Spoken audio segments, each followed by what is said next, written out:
சங்கீதம் 65:4.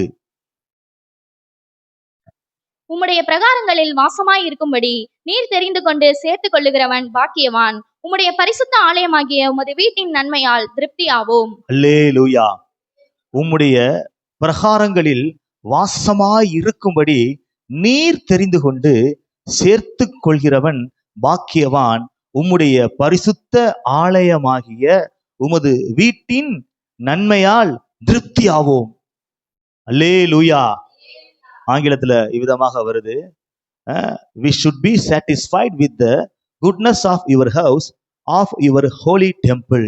அதாவது கர்த்தருடைய ஆலயத்திற்கு வருவதினால் அநேக நன்மைகளை, அநேக ஆசீர்வாதங்களை கர்த்தர் நம்முடைய வாழ்க்கையிலே கட்டளையிடுகின்றார். உம்முடைய பரிசுத்த ஆலயமாகிய உமது வீட்டின் நன்மையால் திருப்தியாவோம். அப்ப சபை கூடி வருவதை விட்டுவிடவே கூடாது. ஏன்னா சபை கூடி வந்தா நிறைய நன்மைகள் நமக்கு இருக்குது. நம்ம சபை கூடி வர்றதை விட்டுட்டோம் அப்படின்னா நிறைய நன்மைகளை இழந்து போய்விடுவோம். இழந்து போய்விடுவோம்.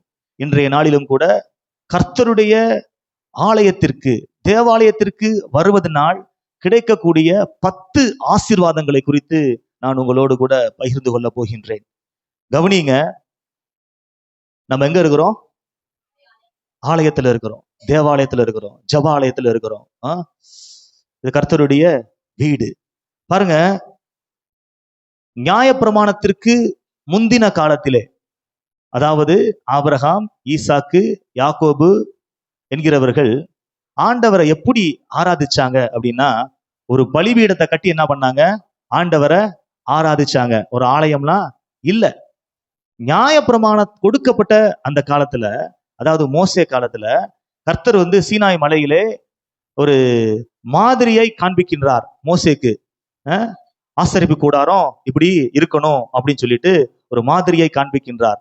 பிரகாரம், பரிசுத்த ஸ்தலம், மகா பரிசுத்த ஸ்தலம் அப்படின்னு சொல்லிட்டு இருக்கணும் அப்படின்னு சொல்லிட்டு ஒரு கூடாரம் அமைத்து ஆராதித்தார்கள், பலி செலுத்தினார்கள்.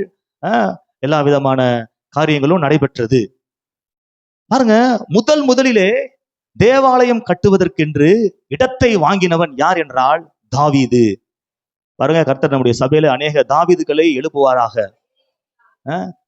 முதலிலே தேவாலயம் கட்ட வேண்டும் என்பதற்காக விலை கொடுத்து ஒரு நிலக்கிரயத்தை முடித்தவன் யார் என்றால் தாவீது.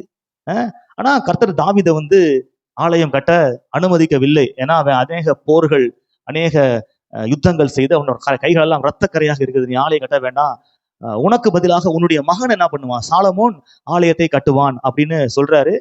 அதே போல சாலமோன் என்ன பண்றான்? ஒரு மிகப்பெரிய தேவாலயத்தை கட்டுகிறான். நம்ம வேதத்துல கூட படிச்சு பார்த்திருப்போம். கிட்டத்தட்ட 120 ஆசாரியர்கள் அங்க இருக்கிறாங்க. அப்ப சாலமோன் பலி செலுத்தி ஆண்டவரை துதிக்கும் பொழுது, ஆராதிக்கும் பொழுது தேவ மகிமை அப்படியே இறங்கினது.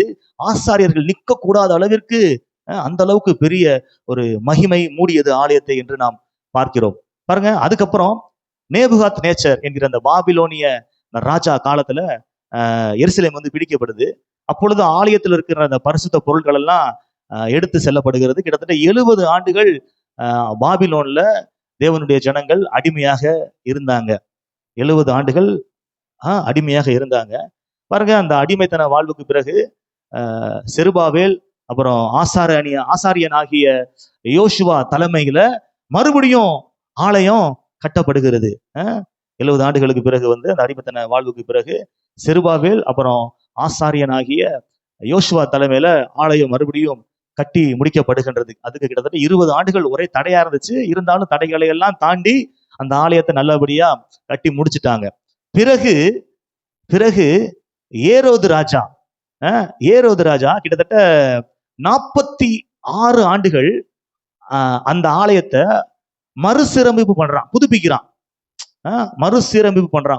யாரு?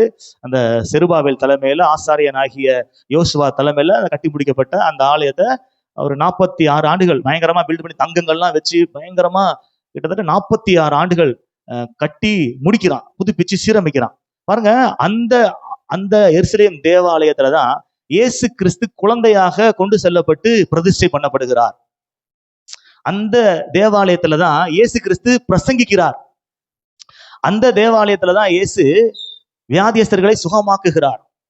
அந்த தேவாலயத்துலதான் காசுக்காரர்களையும் புறா விற்கிறவர்களையும் சவுக்கை கொண்டு என்ன பண்றாரு? துரத்தி விடுகிறார்.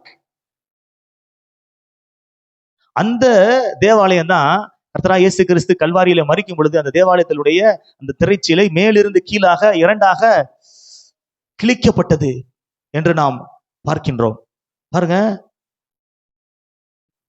இந்த தேவாலயத்துடைய ஒரு காரியத்தை நான் சொல்றேன், ஆலயம் அப்படின்றத.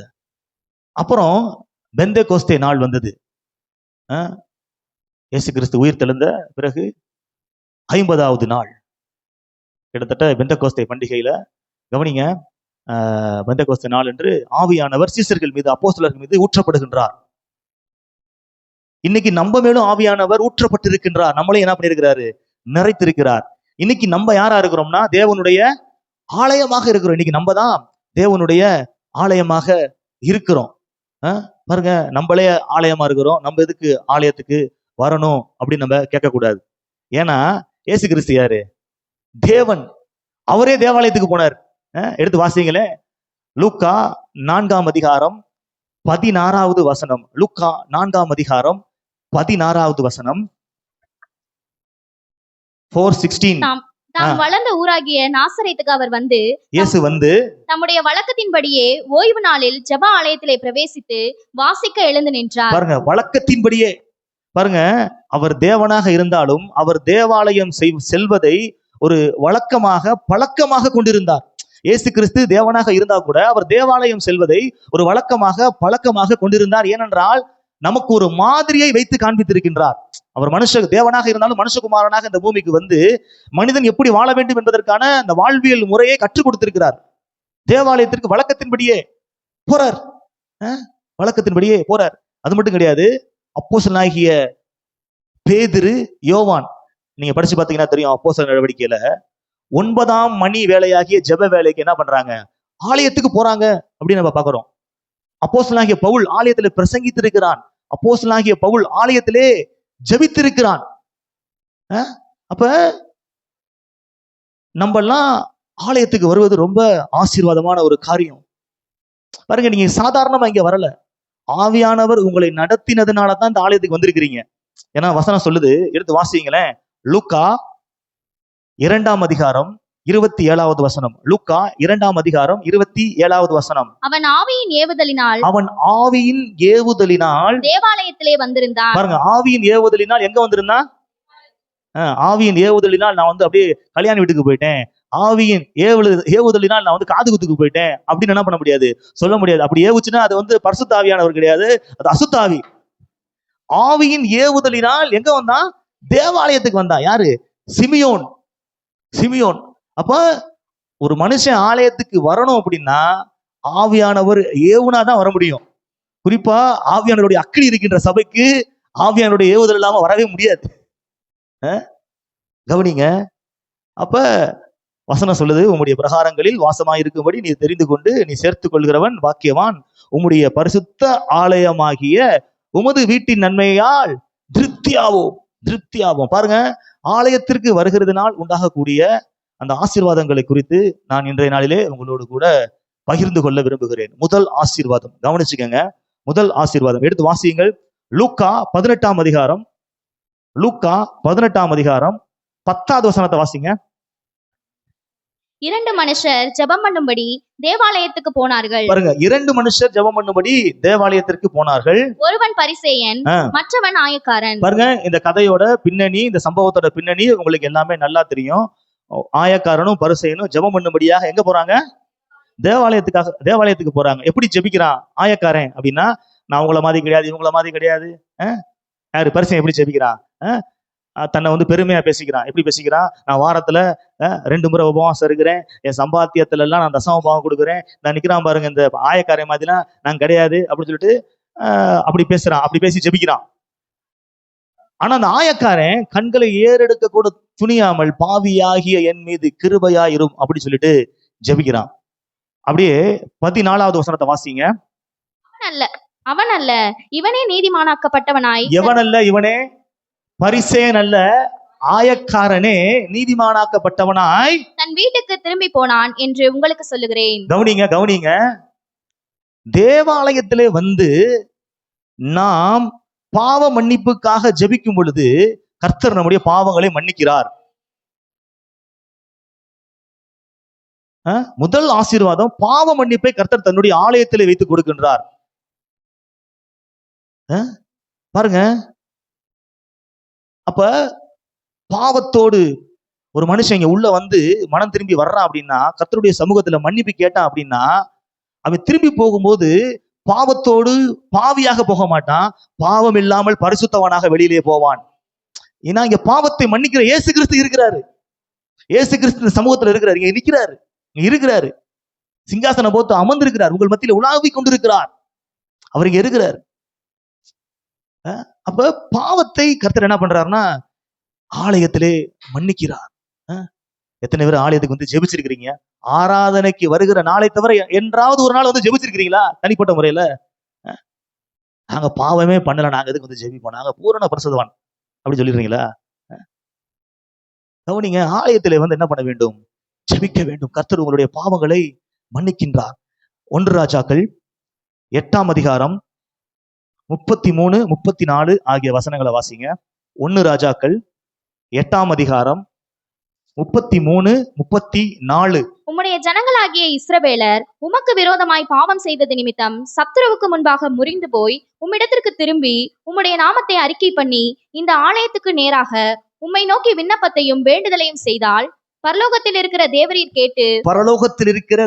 கேட்டு உம்முடைய ஜனமாகிய இஸ்ரவேலின் பாவத்தை மன்னித்து அவர்கள் பிதாக்களுக்கு நீர் கொடுத்த தேசத்துக்கு அவர்களை திரும்பி வர பண்ணுவீராக.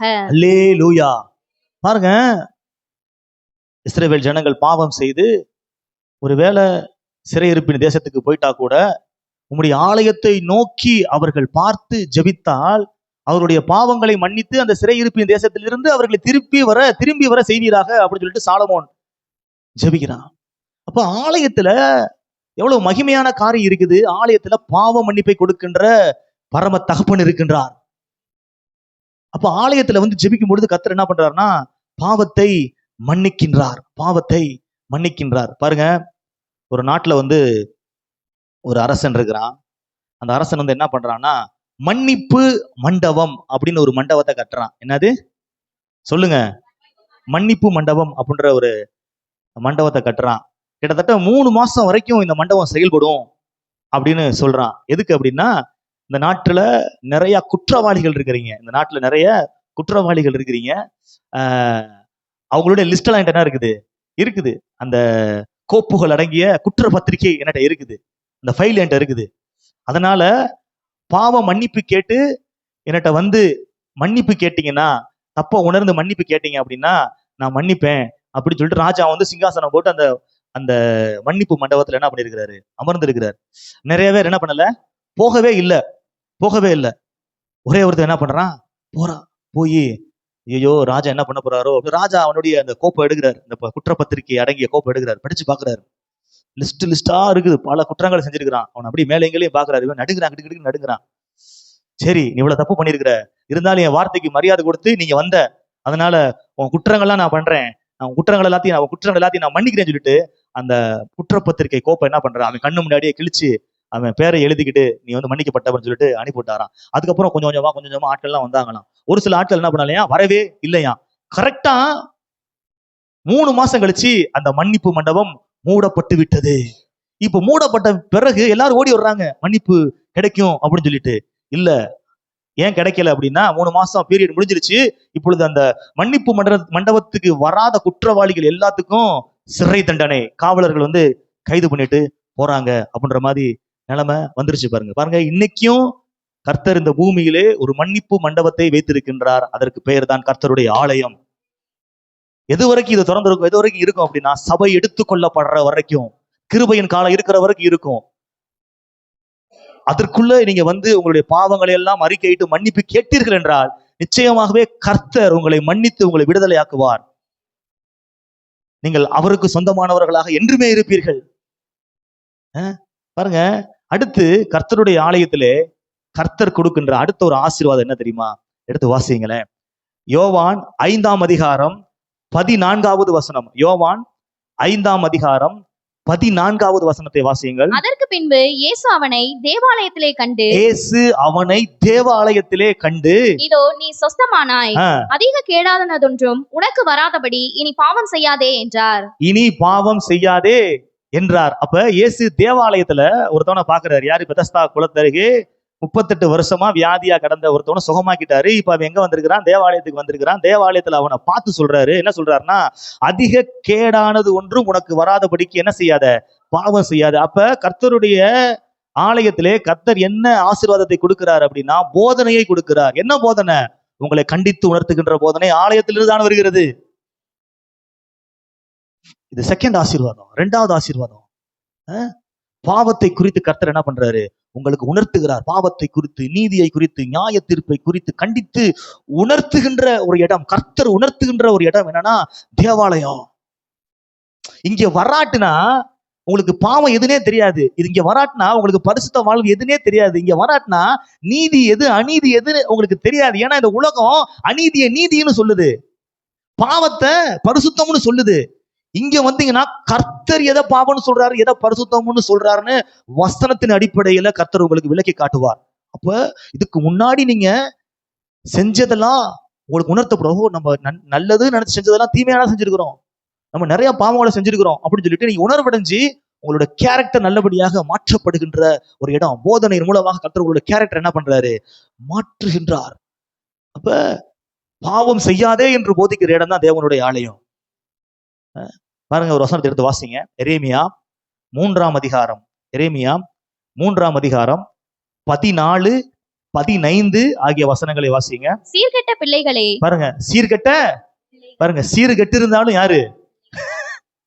கர்த்தர் உங்களை விடவே மாட்டார். நீங்க சீர்கெட்டு போனா கூட உங்களை விடவே மாட்டார். உங்களை எப்படி கூப்பிட்டு வந்துருவார்? ஏன்னா நீங்க அவருடைய பிள்ளைகள். வாசிங்க. திரும்புங்கள் என்று கர்த்தர் சொல்லுகிறார், நான் உங்கள் நாயகர், நான் உங்களை ஊரில் ஒருவனும் வம்சத்தில் 2 பேருமாக தெரிந்து உங்களை சீயோனுக்கு அழைத்து கொண்டு வந்து. எங்க அழைத்து கொண்டு வந்து? சீயோன் என்பது தேவனுடைய நகரம். சீயோன் என்பது சபையை குறிக்கிறது. சீயோனுக்கு அழைத்து கொண்டு வந்து உங்களுக்கு என் இருதயத்துக்கு ஏற்ற மேய்ப்பர்களை கொடுப்பேன். உங்களுக்கு என், சொல்லுங்க, இருதயத்திற்கு, உங்கள் இருதயத்திற்கு ஏற்ற மேய்ப்பர்கள் அல்ல, என்னுடைய இருதயத்திற்கு ஏற்ற மேய்ப்பர்களை நான் என்ன பண்ணுவேன்? கொடுப்பேன். உங்களுடைய இருதயத்திற்கு ஏற்ற மேய்ப்பர்கள் அப்படின்னா சந்தோஷம், எப்படினாலும் வாழ்ந்துக்கலாம், எப்படியா வாழ்ந்துக்கலாம். ஆனா வெள்ளையும் சொல்லியும் போட்டு என்ன பண்ணிடணும்? வந்துடணும். நீ ஜாதி பாக்குறத விட மாட்ட, நீ சினிமா பாக்குறத விட மாட்ட, இன்னும் நீ வந்து கெட்ட வார்த்தை பேசுறத விட மாட்ட, குடிக்கிறத விட மாட்ட, எதுவுமே விட மாட்ட. ஆனா ஞாயிற்றுக்கிழமையான வெள்ளையும் சொல்லியும் போட்டு வந்தா ஒரு பரிசுத்தவான், ஒரு மாயமான ஒரு தோற்றத்தை காண்பித்து நீ வந்து மனுஷனை ஏமாத்தலாம், உலகத்தை ஏமாத்தலாம், பாஸ்டரை ஏமாத்தலாம், கர்த்தரை ஏமாத்த முடியாது. கர்த்தரை ஏமாற்ற முடியாது. பாருங்க, கர்த்தர் சொல்றாரு, என்னுடைய இருதயத்திற்கு ஏற்ற மேய்ப்பர்களை நான் உனக்கு என்ன பண்ணுவேன்? கொடுப்பேன். கர்த்தருடைய இருதயத்திற்கு ஏற்ற மேய்ப்பர்களை கர்த்தர் என்ன பண்றாரு? கொடுக்கிறார். எங்க? ஆலயத்துல வரும்பொழுதுதான் கர்த்தர் போதிக்கிற போதகர் மூலமாக உங்களோட என்ன பண்றாரு? பேசி எச்சரிக்கின்றார், பாவம் செய்யாதே என்று சொல்லி. பாருங்க, இன்னொரு வசனத்தை கூட எடுத்து வாசிங்க. ஏசாயா 48, ஏசாயா 48:17 வாசிங்க. இஸ்ரவேலின் பரிசுத்தராய் இருக்கிற உன் மீட்பரான கர்த்தர் சொல்லுகிறதாவது, கர்த்தர் சொல்லுகிறதாவது, பிரயோஜனமாய் இருக்கிறதை உனக்கு போதித்து. பாருங்க, புரோஜனமா இருக்கு. உங்களுக்கு எது புரோஜனம்னு உங்களுக்கு தெரியாது, உங்களை உண்டாக்கிய தேவனுக்கு தெரியும். உங்களுக்கு உங்களுடைய தற்சமய தேவை மட்டும்தான் தெரியும். ஆனா உங்களுடைய எதிர்கால தேவை கர்த்தருக்கு தெரியும். இப்ப பிள்ளைங்கள படி படி படின்னு அடி அடிச்சாலும் என்ன பண்ணாது? படிக்காது. படிக்காம விட்டுருவாங்க ஒரு சில பேரு. அப்புறம் பின்னாடி தெரியும், ஆஹா ஏன்டா அப்படி படிக்காம விட்டோம்னு கஷ்டப்படுறப்ப தெரியும். இப்போ புரோஜனத்துக்காக கர்த்தர் என்ன பண்றாருன்னா உங்களை கடிந்து கொண்டு போதிக்கிறார். ஒரு சில நேரத்துல பேசும்போது ரொம்ப வசனத்தின் மூலியமா கர்த்தர் பேசும் பொழுது ஒரு சில பேருக்கு தாங்கவே முடியல, ஒரு சில சகிச்சுக்கிற முடியல, ஒரு சில கோவம் வருது. ஒரு சிலர் என்ன பண்றாங்க? எந்திரிச்சு சபையை விட்டே போயிடுறோம்டா, நாங்க என்ன எப்படி பேசிட்டு இருக்கிறாரு அப்படின்னு. அது கர்த்தர் பேசுறான்றது அவங்களுக்கு என்ன பண்ண முடியல? ஜீரணிக்க முடியல. ஏன்னா அவர்களுடைய இருதயத்துக்கு ஏற்ற மேய்ப்பர்களை பார்த்துட்டாங்க. இப்ப கர்த்தருடைய இருதயத்துக்கு ஏற்ற மேய்ப்பன் வந்து பேசும்போது அவர்களால் என்ன பண்ண முடியல? சகிச்சு கொள்ள முடியல. நான் சொல்றேன், சகிச்சு நீங்க வசனத்தை கேட்டீங்கன்னா உருவாக்கப்படுவீர்கள், உருமாற்றம் அடைவீர்கள். பாருங்க, ஒரு சிற்பி என்ன பண்ணிட்டு இருக்கிறாரு? ஒரு கல்லை வந்து செதுக்கி கொண்டு இருக்கின்றார். அந்த சிற்பியை பார்த்து ஒரு நபர் கேட்டாராம், என்னையா ஒன்றுக்கும் உதவாத ஒரு கோரமான கல்லை எடுத்து அடிச்சு செதுக்கிக்கிட்டு இருக்கிறீங்க அப்படின்னு சொன்னாராம். அதுக்கு அந்த சிற்பி சொன்னாரா, எப்பா இது உன்னுடைய பார்வைக்கு தான் ஒன்றுக்கும் உதவாத கோரமான கல்லு, என்னுடைய பார்வைக்கு இது என்னன்னா இது ஒரு அழகான சிற்பம். இந்த கோரமான கொடூரமான கல்லுக்குள்ள ஒரு அழகான சிற்பம் ஒளிஞ்சிருக்குது. இப்ப என்னுடைய சிற்ப திறமையினாலே ஒளிய வச்சு சுத்தியில வச்சு அந்த சிற்பத்திற்கு தேவையில்லாத காரியங்கள்லாம் உடைச்சு உடைச்சு உடைச்சு அடிச்சு அடிச்சு அடிச்சு அடிச்சு உடைச்சு உடைச்சு நீக்கின பிறகு இப்பொழுது என்ன உண்டாகுது, சிற்பம் உண்டாயிருது அப்படின்னு சொன்னாராம். பாருங்க பாருங்க, ஒவ்வொரு உளியின் அடியும் கல்லுக்கு வழியாக இருந்தாலும் அந்த வழி இல்லாமல் இந்த அழகு வெளிப்படாது. பாருங்க, புத்தி சொல்லி திருத்தப்பட்டால் ஒரு ஒரு வழி உண்டாகும், ஒரு வழி உண்டாகும். புத்தி சொல்லும் பொழுது, கடிந்து கொள்ளும் பொழுது ஒரு ஒரு வழி உண்டாகும், ஒரு வேதனை உண்டாகும். ஆனா அதை நீங்க தாங்கிக்கிட்டீங்கன்னா உங்களுடைய தலைமுறைகள் வரைக்கும் அந்த ஆசீர்வாதங்கள் கடந்து செல்லும். பல தலைமுறைகள் தாண்டி அந்த ஆசீர்வாதங்கள் கடந்து செல்லும். திருத்தப்படும் பொழுது, கடிந்து கொள்ளும் பொழுது, ஒளியை வச்சு அடிக்கும் போது வலிக்கதான் செய்யும், வலி இருக்கிற மாதிரி தான் செய்யும். ஆனா தலைமுறைகளை தாண்டி பேசப்படுற அளவுக்கு கர்த்தர் உங்களை ஆசீர்வதிப்பார். பாருங்க, அப்ப இரண்டாவது ஆசீர்வாதம், கர்த்தர் போதிக்கிறார், பாவம் செய்யாதே என்று போதிக்கின்றார். எங்க வைத்து சொல்லுங்க. அடுத்து மூன்றாவது ஆசீர்வாதம், சங்கீதம் 16 சங்கீதம் 16:11. ஜீவ மார்க்கத்தை எனக்கு தெரியப்படுத்துவீர், உம்முடைய சமூகத்தில் பரிபூரண ஆனந்தமும் உம்முடைய வலது பாரிசத்தில் நித்திய பேரின்பமும் உண்டு. அல்லேலூயா. பாருங்க, கர்த்தருடைய ஆலயத்திலே எதை தெரியப்படுத்துகிறார் கர்த்தர்? கர்த்தருடைய ஆலயத்திலே கர்த்தர் எதை தெரியப்படுத்துகிறார்? கர்த்தருடைய சமூகத்தில் எதை தெரியப்படுத்துகிறார் என்றால் ஜீவ மார்க்கத்தை தெரியப்படுத்துகிறார். ஜீவ மார்க்கம். அது என்ன ஜீவ மார்க்கம்? இந்த உலகத்துல நிறைய மார்க்கங்கள் இருக்குது. எல்லா மார்க்கங்களும் நித்திய ஜீவனுக்கு நேராக கொண்டு போகவில்லை. ஒரே ஒரு மார்க்கம் மாத்திரம் தான் நித்திய ஜீவனுக்கு நேராக கொண்டு போகிறது. அது யார் என்றால் கர்த்தராகிய இயேசு கிறிஸ்து மாத்திரமே. அவரே வழி, அவரே சத்தியம், அவரே நித்தியம். அவரே நித்தியம். அவர்தான் பரலோகத்திற்கு போகின்ற ஒரே வழி, அவர்தான் மோட்சத்திற்கு செல்கின்ற ஒரே வழி. இயேசு கிறிஸ்து மாத்திரம்தான்.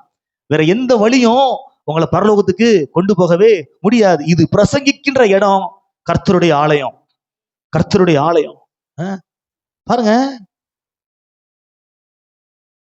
நித்திய ஜீவ வசனங்கள் இங்கே இருந்து உங்களுக்கு பிரசங்கிக்கப்படுகின்றது. இந்த வசனங்களை நீங்கள் கை கொண்டீர்களானால் நித்திய ஜீவனை சுதந்திரித்துக் கொள்வீர்கள்.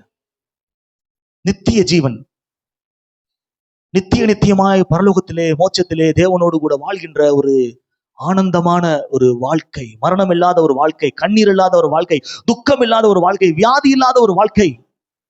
அப்படிப்பட்ட வாழ்க்கை, அந்த வாழ்க்கை கல்வி இங்கே போதிக்கப்படுகின்றது. ஜீவ மார்க்கம் இங்கே தெரியப்படுத்தப்படுகிறது. எங்க? கர்த்தருடைய ஆலயத்திலே. வசனம் சொல்லுது, இயேசுவாலே அன்றி வேறு ஒருவராலும் ரட்சிப்பு இல்லை. நாம் ரட்சிக்கப்படும்படிக்கு வானத்தின் கீழெங்கும் இயேசு கிறிஸ்துவின் நாமமே அன்றி வேறு எந்த ஒரு நாமமும் கட்டளையிடப்படவில்லை. இதுக்கு சபையில தான் பிரசங்கிக்கப்படுகிறது. இயேசு கிறிஸ்துவின் நாமம் சபையில மட்டும்தான் பிரசங்கிக்கப்படுகிறது. அது மட்டும் கிடையாது, இங்க என்ன இருக்குதுன்னா பரிபூரண ஆனந்தம் இருக்குதா, நித்திய பேரின்பம். பரிபூரண ஆனந்தம் கர்த்தர் இந்த பூமியில தருகிறார். நித்திய பேரின்பம் பரலோகத்துல தருகிறார். அந்த நித்திய பேரின்பம், அந்த பரம இந்த பூமியிலே கர்த்தர் ருசிக்கும்படி செய்கிறார். எப்ப? ஆவியிலே நிறையும் பொழுது, ஆராதிக்கும் பொழுது, அபிஷேகத்திலே நிறையும் பொழுது அந்த நித்திய பேரின்பத்தை கர்த்தர் ஒவ்வொருவருக்கும் தருகின்றார். நீங்க வீட்டில ஆராதிக்கும் பொழுது கூட இந்த அளவுக்கு பிரசனத்தை நீங்க உணர மாட்டீங்க. ஆனா சபையில, ஆலயத்தில் ஆராதிக்கும் போது ஒரு மகிமையான பிரசனம் உங்க மீது இறங்கும். பாருங்க, இன்னொரு வசனம் எடுத்து வாசிங்க. சங்கீதம் 36:8. சங்கீதம் 36:8. உமது ஆலயத்தில் உள்ள சம்பூரணத்தினால் திருப்தி அடைவார்கள். பாருங்க, உங்களுடைய ஆலயத்தில் உள்ள சம்பூரணத்தினால். அப்ப ஆலயத்துல என்ன இருக்குதுன்னா சம்பூரணம் இருக்குது, சம்பூரணமான ஆசீர்வாதம் இருக்குது. அந்த ஆசீர்வாதத்தை கர்த்தர் கொடுத்து என்ன பண்றாரோ நம்மள திருப்தி ஆக்குகிறார். வாசிங்க, உங்களுடைய ஆலயத்தில் உள்ள சம்பூரணத்தினால் திருப்தி அடைவார்கள், உமது பேரின்ப நதியினால் அவர்கள் தாகத்தை தீர்க்கிறீர். அப்படியே பேரின்ப நதிய அப்படி நம்ம மேல பாய செஞ்சு பாருங்க, தாகத்துக்கு நம்ம என்ன பண்றோம்? தண்ணி குடிக்கிறோம், கிளாஸ்ல குடிக்கிறோம், இல்லாட்டா வாட்டர் பாட்டில பிடிச்சி குடிக்கிறோம். இவர் என்ன பண்றாருன்னா, நதியை அவங்க மேல பாய விட்டு தண்ணீர் என்ன தாகத்தை தீர்க்க வைக்கிறாராம். சம்பூர்ணமா ஆசீர்வதிக்கிறார். அப்ப சம்பூர்ணமான ஆசீர்வாதம் எங்க இருக்குது? கர்த்தருடைய ஆலயத்துலதான் இருக்குது. கவனிங்க கவனிங்க. இப்ப நீங்க வந்து ஒரு சில ஹோட்டல்ஸ்க்கு போனீங்க அப்படின்னா, நான் சாப்பிட்டது இல்லை, ஆனா நான் பார்த்திருக்கிறேன், நான்வெஜ் தாலி அப்படின்னு சொல்லுவாங்க. என்னது? ஒரு ஹோட்டல்ல போய் நீங்க சாப்பாடு கொடுங்க அப்படின்னா இலையை போட்டு சாப்பாடு போடுவான். நான்வெஜ் ஹோட்டல்ல மட்டன் குழம்பு, சிக்கன் குழம்பு ஊற்றுவான், 2 கூட்டு வைப்பான், சைடிஸ் கேட்டா சைடிஸ் கொடுப்பான். அப்படித்தானே? இல்லை நீங்க பிரியாணி சாப்பிட்டீங்கன்னா பிரியாணி மட்டும் கொடுப்பான். அப்படித்தான். பரோட்டா கேட்டீங்கன்னா பரோட்டா மட்டும் கொடுப்பான். இப்படிதான் இருக்கும். இப்போ நான்வெஜ் தாலி அப்படின்னு நீங்க கேட்டீங்கன்னா, அந்த ஹோட்டல்ல இருக்கிற எல்லா ஐட்டமுமே ஒரு பெரிய பாத்திரத்துல, ஒரு பெரிய தட்டுல போட்டு மொத்தமா கொண்டு வந்து முன்னாடி வச்சிருவான். 1000 ரூபாய்க்கு மேல இருக்கும்னு நினைக்கிறேன் அது. அதுல பாத்தீங்கன்னா மட்டன் இருக்கும், சிக்கன் இருக்கும், ஃபிஷ் இருக்கும், பிரியாணி இருக்கும், பரோட்டா இருக்கும், நான் இருக்கும், என்னென்ன எல்லாமே இருக்கும். புரியுதா உங்களுக்கு? அந்த ஹோட்டல்ல இருக்கிற எல்லாமே அதுல இருக்கும். அதுக்கு பிறகுதான் நான்வெஜ் தாலி அப்படின்னு சொல்லுவாங்க பாருங்க. இன்னொன்னு வந்து பெங்களூர்ல பார்த்தேன், பிரேக்ஃபாஸ்ட் காம்போ. அப்புறம் கடையில போய் நீங்க சாப்பிட போனீங்க அப்படின்னா, இட்லி கொடுங்க, இட்லி சாப்பிடுவீங்க. அடுத்து ஒரு தோசை கொடுங்க, சாப்பிடுவீங்க. அவ்வளவுதான் வந்துருவீங்க. இப்ப பிரேக்ஃபாஸ்ட் காம்போ அப்படின்னா, அந்த ஹோட்டல்ல என்னென்ன பிரேக்ஃபாஸ்ட்டுக்குன்னு இருக்குதோ, இட்லி, வடை, பொங்கல், பூரி, என்னென்ன இருக்குதோ ஓவரால் எல்லாமே மொத்தமா வந்து கொஞ்சம் கொஞ்சம் கொஞ்சம் கொஞ்சம் வச்சு உங்க உங்க உங்க டேபிள்ல கொண்டு தானே அப்படி வருவாங்க, வச்சிருவாங்க. இதுக்கு பேர் தான் சம்பூர்ணமான ஆசீர்வாதம். நீங்க புரிஞ்சுக்கிறதுக்காண்டி நான் சொல்றேன். பாருங்க, கிறிஸ்துவின் சுவிசேஷத்தினால் வரக்கூடிய சம்பூர்ணமான ஆசீர்வாதம் சபையிலே பிரசங்கிக்கப்படுகிறது, தேவனுடைய ஆலயத்திலே பிரசங்கிக்கப்படுகிறது. என்னென்ன ஆசீர்வாதங்கள்? பாவ மன்னிப்பு, புத்திர சுவிகாரம், ஆவியானவருடைய அபிஷேகம், ஆபிரகாமின் ஆசீர்வாதங்கள், ஆவியின் வரங்கள், ஆவியின் கனி, தெய்வீக பரிசுத்தம், தேவ நீதி, தேவனுடைய அனந்த ஞானம், தேவனுடைய மகிமையின் ஐஸ்வர்யம், தெய்வீக பாதுகாப்பு, பரிசுத்த ஆவியானவரின் வழி நடத்துதல், முதிர் வயதிலும் கனி தந்து பசுமையும் புஷ்டியுமாய் இருக்கக்கூடிய நிலை, தெய்வீக சுகம், தீர்க்க ஆயுசு, இமை பொழுதில் மறுரூபம், நித்திய ஜீவன். இந்த சம்பூர்ணமான ஆசீர்வாதங்களை கர்த்தர் சுவிசேஷத்தின் வாயிலாக நமக்கு கொடுக்கின்றார். சுவிசேஷம் இங்கதான் பிரசங்கிக்கப்படுகிறது. பாருங்க, ஒரு சீனாவை சார்ந்த ஒரு அறிஞர், அந்த அறிஞர் வந்து முத கன்பூசியஸ் அப்படின்ற ஒரு மதத்தை சார்ந்தவராக இருந்தார். கன்பூசியஸ் அப்படின்ற ஒரு மதத்தை சார்ந்தவராக இருந்தார். அப்புறம் அந்த மதத்தோட கோட்பாடுகள் பிடிக்காதனால புத்த மதத்துக்கு போய்விட்டார். புத்த மதத்தை பின்பற்றுகிறவராக மாறிவிட்டார். பிறகு பைபிளை படித்து பார்த்து கிறிஸ்தவராக மாறிவிட்டார். இப்பொழுது நிரந்தர கிறிஸ்தவராகவே மாறி ஜீவித்துக் கொண்டிருக்கின்றார். சரிங்களா? அப்ப இன்னொரு அறிஞர் அந்த அறிஞரை பார்த்து ஒரு கேள்வி கேட்கிறார். என்ன கேட்கிறாருன்னா, இந்த 3 மதத்திலும் நீங்கள் இருந்தீர்கள், இப்ப கிறிஸ்தவரா இருந்துகிட்டு இருக்கிறீங்க, இந்த 3 மதத்தோட அனுபவத்தை நீங்க சொல்லுங்க அப்படின்னு சொல்லும் பொழுது அந்த அறிஞர் சொன்னாரா, பாருங்க, ஒரு ஆழமான ஒரு குழியில் ஒரு ஆழமான குழி இருக்குது. அந்த குழியில நீ விழுந்துராத அப்படின்னு சொல்லுகின்ற ஒரு மார்க்கம் கன்பூசியஸ் மார்க்கம். ஒரு குழி இருக்குது, பார்த்து போப்பா, அந்த குழியில விழுந்துராத அப்படின்னு சொல்றதுக்கு பேரு கன்பூசியஸ் மார்க்கம் அப்படின்னு சொல்றான். அடுத்து அந்த குழியிலே விழாமல் இருப்பதற்கான வழிமுறைகளை சொல்வது புத்த மார்க்கம், புத்த மதம் அப்படின்னு அந்த அறிஞர் சொல்றான். அடுத்து அதே குழியில, இப்ப 2 சொன்னேன்ல, கன்பூசியஸ், புத்தம், சொல்றவங்க எல்லாருமே விழுந்து கிடக்குறாங்க. குழியில பார்த்து போ, விழுந்துராதன்னு சொன்னவங்களும் குழியில தான் கிடக்குறாங்க. குழியில விழக்கூடாதுன்னு வழிமுறைகளை சொன்னவங்களும் விழுந்துதான் கிடக்குறாங்க. நான் கண்டுபிடிச்சேன் அப்படின்றார். கிறிஸ்தவ மார்க்கம் எப்படி அப்படின்னா, குழியில விழுந்து கிடந்த மனுஷனை இறங்கி தூக்கி அவனுடைய காயங்களை கட்டி ஆற்றி அவனை தன்னுடைய சொந்த பிள்ளையாக மாற்றி அவனை மறுபடியும் குழியிலே விழாமல் இருப்பதற்கான வழிமுறைகளை சொல்வது மாத்திரமல்ல, கடவுளே கரம் பிடித்து நடத்துகின்ற ஒரு மார்க்கம் தான் கிறிஸ்தவம் அப்படின்னு சொன்னாராம் பாருங்க, சொன்னாராம் பாருங்க, பாருங்க ஜீவ மார்க்கம், ஜீவ மார்க்கம். பாருங்க அடுத்து 4வது ஆசீர்வாதம் எடுத்து வாசிங்க. மத்தேயு 21ஆம் அதிகாரம் 14வது வசனத்தை வாசியுங்கள். அப்பொழுது குருடரும் சப்பானிகளும் தேவாலயத்திலே அவரிடத்திற்கு வந்தார்கள். அவர்களை சொஸ்தமாக்கினார். அல்லேலூயா. குருடரும் சப்பானிகளும் எங்க வந்தாங்க? தேவாலயத்திலே அவரிடத்தில் வந்தார்கள். அவர்களை பாருங்க, இன்னைக்கும் ஆண்டவருடைய ஆலயத்திற்கு வருகின்றவர்களை கர்த்தர் சொஸ்தமாக்குகிறார், இன்னைக்கும் விடுதலையாக்குகிறார், இன்னைக்கும் அந்த பிறவி குறைபாடுகளை நீக்குகிறார். நம்முடைய சபையிலே அப்படிப்பட்ட காரியங்களை கர்த்தர் நிகழ்த்தி இருக்கிறார். பாருங்க இன்னொரு வசனத்தை எடுத்து வாசிங்க. லூக்கா 13ஆம் அதிகாரம் 10 முதல் 13 வரை உள்ள வசனங்களை வாசியுங்கள். ஒரு ஓய்வு நாளில் அவர் ஜெப ஆலயத்தில் போதகம் பண்ணி கொண்டிருந்தார். ஜெப ஆலயத்தில் போதகம் பண்ணி கொண்டிருந்தார். அப்பொழுது 18 வருஷமாய் பலவீனப்படுத்தும் ஆவியை கொண்ட ஒரு ஸ்திரீ அங்கே இருந்தாள். அவள் எவ்வளவும் நிமிரக்கூடாத கூனியாய் இருந்தாள். இயேசு அவளை கண்டு தம்மிடத்தில் அழைத்து, பாருங்க எத்தனை வருஷமா? 18 வருஷமா பலவீனப்படுத்தும் ஆவி.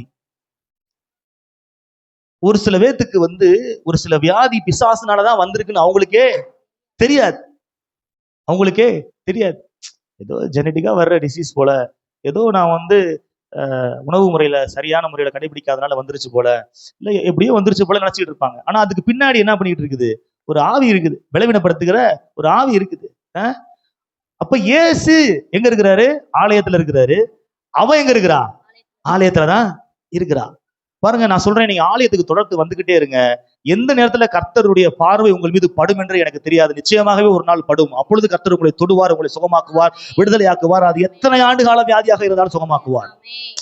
பாருங்க, அவள் எவ்வளவும் நிமிரக்கூடாத கூனியாக இருந்தால் இயேசு அவளை கண்டு, பாருங்க, ஒரு பெரிய ஆஸ்தி படைத்த ஒரு பெண்ணை பார்க்கவில்லை, ஒரு அந்தஸ்துள்ள பெண்ணை பார்க்கவில்லை, ஒரு அற்பமாக பார்க்கப்படுகின்ற ஒரு பெண். அவ கூட இயேசுவை பார்த்திருக்க முடியாது, ஏன்னா அவ கீழே குனிஞ்சுக்கிட்டு இருக்கிறா. ஆனா அவளை இயேசு பார்த்தார்.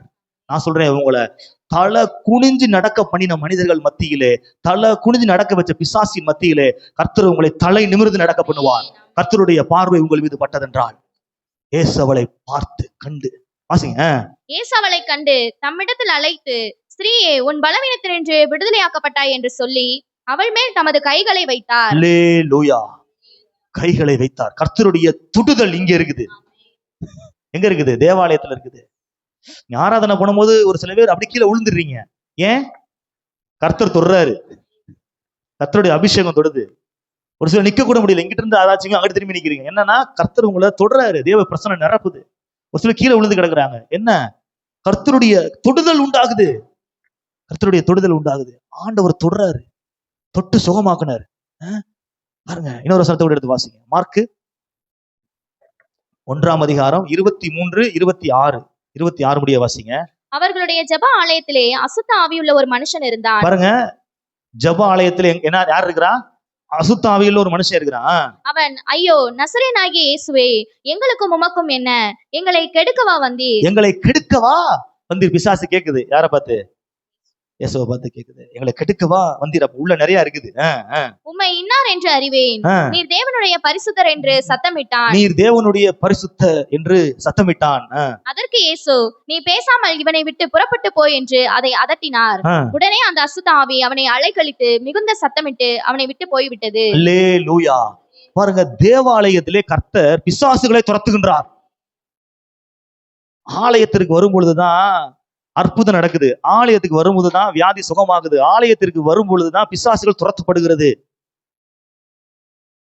கர்த்தர் ஆலயத்திலே அற்புதங்களை செய்கின்றார். சாதாரண இடம் கிடையாது, சாதாரண இடம் கிடையாது. பாருங்க, நியாயப்பிரமாண காலத்துல ஒவ்வொரு இடத்துல என்ன பண்ணுவாங்க? டென்ட் போடுவாங்க. டென்ட் போட்டு அங்க என்ன பண்ணுவாங்க?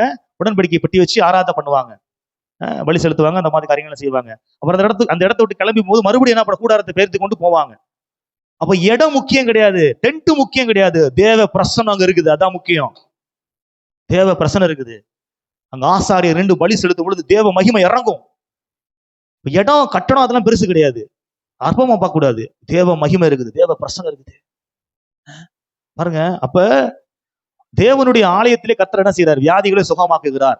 தேவனுடைய ஆலயத்திலே கர்த்தர் என்ன பண்றார்? பிறவி குறைபாடுகளை நீக்குகின்றார். தேவனுடைய ஆலயத்திலே கர்த்தர் பிசாசுகளை என்ன பண்றாரு? துரத்துகின்றார்.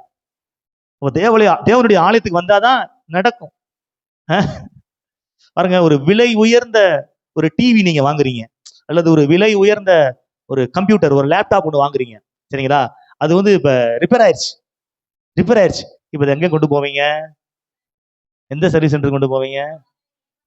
எந்த கம்பெனில வாங்குனீங்களோ அந்த கம்பெனிக்கு தான் என்ன பண்ணுவீங்க? கொண்டு போவீங்க. ஏன்னா அது ரொம்ப காஸ்ட்லியானது. லோக்கல் டைம் ஏதாச்சும் கொடுத்தீங்கன்னா என்ன ஆகும்? அவன் கலட்டி உடைச்சி ஐசி எல்லாம் டேமேஜ் ஆக்கி விட்டு ஏதாச்சும் பண்ணி விட்டுருவான். கொடுக்க மாட்டீங்க. இருக்கிறதும் போயிரும், மொத்தத்துக்கு டேமேஜ் ஆயிரும். அப்ப யாரு அந்த ப்ராடக்ட்டை மேனுஃபேக்சர் பண்ணாங்களோ அவங்ககிட்ட கொண்டு போய் தான் நீங்க சர்வீஸ் கொடுத்தாதான் அவங்க கரெக்டா, ஏன்னா அவங்களுக்கு தான் தெரியும் என்ன கம்ப்ளைண்ட்னால இது வந்திருக்குது, என்ன ஸ்பேர் பார்ட்ஸ் போயிருக்குது, எதை மாத்தணுன்றது அவங்களுக்கு தெரியும். லோக்கல்ல கொடுத்தா என்ன ஆகும்? அவன் அப்பதான் அதை வச்சு அவன் கத்துக்கிடுவான். அதை வச்சு என்ன பண்ணுவான்? அவன் கத்துக்கிடுவான். பாருங்க, நான் என்ன சொல்றேன்னா, உங்கள் சரீரத்திலே ஒரு வியாதி, உங்களுடைய சரீரத்திலே ஒரு பலவீனம் அல்லது பிசாசின் போராட்டம் எதுவாக இருந்தாலும் வெளியில அங்கங்க அலைஞ்சு போக வேண்டாம், அங்கங்க திரிய வேண்டாம், அங்கங்க போய் கண்ட இடத்துல போய் மேற்கொண்டு டேமேஜ் ஆனதுதான் மிச்சம். நீங்க டைரக்டா உங்களை படைச்ச சிருஷ்டி கர்த்தராக இயேசு கிறிஸ்துவிட்ட வாங்க. அவர் உங்களை தொட்டு சுகமாக்குவார், அவர் உங்களை விடுதலையாக்குவார், அவர் உங்களை ஆசீர்வதிப்பார், அவர் உங்களுக்கு பூரண சுகத்தை கொடுப்பார். இங்க வாங்க, அவர்கிட்ட வாங்க. வெளியில அங்கங்க என்ன பண்ணாதீங்க, போகாதீங்க. உங்களை சிருஷ்டி கர்த்தராக இயேசு கிறிஸ்து இடத்துல வாங்க. கம்பெனிக்கு வந்துருங்க.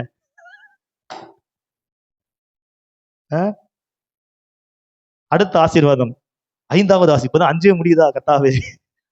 5வது ஆசீர்வாதம். இன்னும் 5 ஆசீர்வாதங்கள் சொல்ல வேண்டி இருக்குது. கர்த்தருடைய பரிசுத்த நாமம் மகிமைப்படுவதாக. 5வது ஆசீர்வாதம்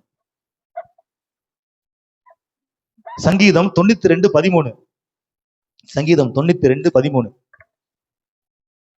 கர்த்தருடைய ஆலயத்திலே நாட்டப்பட்டவர்கள் எங்கள் தேவனுடைய பிரகாரங்களில் செழித்திருப்பார்கள். அல்லேலூயா. பாருங்க, கர்த்தருடைய ஆலயத்திலே நாட்டப்பட்டவர்கள் செழித்திருப்பார்கள். எல்லாம் சொல்லுங்க, கர்த்தருடைய ஆலயத்திலே நாட்டப்பட்ட நான் செழித்திருப்பேன். கரங்களை தட்டி கர்த்தரை மகிமைப்படுத்துவோம். பாருங்க, அடுத்த ஆசீர்வாதம் என்னன்னா, கர்த்தருடைய ஆலயத்திலே நாட்டப்பட்டவர்கள் மீன்ஸ் என்ன சொல்லுங்க? நகலாம இருக்கிறவங்க. ஒரு மரத்தை நட்டு வச்சிட்டீங்கன்னா என்ன பண்ணும்? அப்படியே தான் இருக்கும், நகலாம. அதான் நாட்டப்பட்டது. இப்ப ஆலயத்தை விட்டு பிரியாமல் ஆலயத்திலேயே ஐக்கியமாக ஆலயத்திலேயே இருந்து கொண்டே இருக்கிறவர்கள், அதிக நேரம் ஆலயத்திலே செலவிடுகிறவர்கள் தான் நாட்டப்பட்டவர்கள். நாட்டப்பட்டவங்க என்ன தெரியுமா பண்ணுவாங்க? டெய்லி ஆலயத்துக்கு வந்து என்ன பண்ணுவாங்க? ஜெபிப்பாங்க. நாட்டப்பட்டவங்க எப்படி தெரியுமா இருப்பாங்க? வாரத்துல எல்லா கூட்டங்களையும் கலந்து கொள்வாங்க. ஒரு கூட்டத்தை கூட என்ன பண்ண மாட்டாங்க, மிஸ் பண்ண மாட்டாங்க. எல்லா கூட்டத்திலையும் கலந்து கொள்வாங்க. பாருங்க, கர்த்தருடைய ஆலயம், கர்த்தருடைய ஆலயம், இயேசு கிறிஸ்து நாம் உயர்த்தப்படுகின்ற கர்த்தருடைய சுவிசேஷத்தின் சத்தியம், கிறிஸ்துவின் உபதேசம் போதிக்கப்படுகின்ற அதுதான் கர்த்தருடைய ஆலயம். அந்த ஆலயத்திலே நாட்டப்பட்டவர்கள் உடைய பிரகாரங்களில் செழித்திருப்பார்கள். செழிப்பு கண்டிப்பா வரும். செழிப்பு கண்டிப்பா வரும். பாருங்க, வேதத்துல ஒரு மனுஷன் இருக்கிறான். யார் அவன்? பாருங்க, அவன் வந்து சாதாரண நிலைமையில இருந்து செழிச்சு பெரிய ஆள் ஆயிட்டான். யாரு? அவன் வந்து ஒரு ராஜ பரம்பரை கிடையாது, அவங்க அப்பா ஒரு ராஜா கிடையாது. ஆனா அவன் ராஜா ஆயிட்டான். யாரு? தாவீது. அவன் ராஜ பின்னணியை சேர்ந்தவனே கிடையாது, ஆனா அவன் ராஜாவாயிட்டான். ஏன்னா அவன் கர்த்தருடைய ஆலயத்துல நாட்டப்பட்டவன். அவனுடைய விருப்பத்தை படிச்சு பாத்தீங்கன்னா பயங்கர இதா இருக்கும். எடுத்து வாசிங்களேன். சங்கீதம் 122:1. சங்கீதம் 122:1. கர்த்தருடைய ஆலயத்திற்கு போவோம் வாருங்கள் என்று எனக்கு அவர்கள் சொன்னபோது மகிழ்ச்சியா இருந்தேன். பாருங்க, கர்த்தருடைய ஆலயத்திற்கு போவோம் வாருங்கள் என்று எனக்கு அவர்கள் சொன்ன பொழுது எப்படி இருந்தேன்? நம் பாட்களை கர்த்தருடைய ஆலயத்துக்கு போவோம் வாங்கன்னு சொன்னோம்னா மகிழ்ச்சி எல்லாம் போயிருது. சந்தோஷமா வர்றீங்களா? மன மகிழ்ச்சியா வர்றீங்களா? ஆனந்தமா வர்றீங்களா? ஆண்டவர் ஆராதிக்க வேணும் அப்படின்னு சொல்லிட்டு அகமகிழ்ந்து வர்றீங்களா? இல்ல என்னத்த போய்கிட்டு அப்படின்ட்டு வர்றீங்களா? மகிழ்ச்சியா இருந்தேன், ஆலயத்துக்கு போகணும் அப்படின்னு சொன்னோடனே சந்தோஷத்தோட ஆலயத்துக்கு போகணுமா சொல்லிட்டு சந்தோஷமா வர்றாங்க. இன்னொரு வசனத்தை வாசிங்க. 27:4. சங்கீதம் 27:4. கர்த்தரிடத்தில் ஒன்றை நான் கேட்டேன், ஆ, அதையே நாடுவேன். ஆண்டவரே நான் ஒன்னே ஒண்ணுதான் ஆண்டவரே கேட்கிறேன். ஒன்னே ஒண்ணு உங்கள்ட்ட நான் கேட்கிறேன் ஆண்டவரே. என்னது?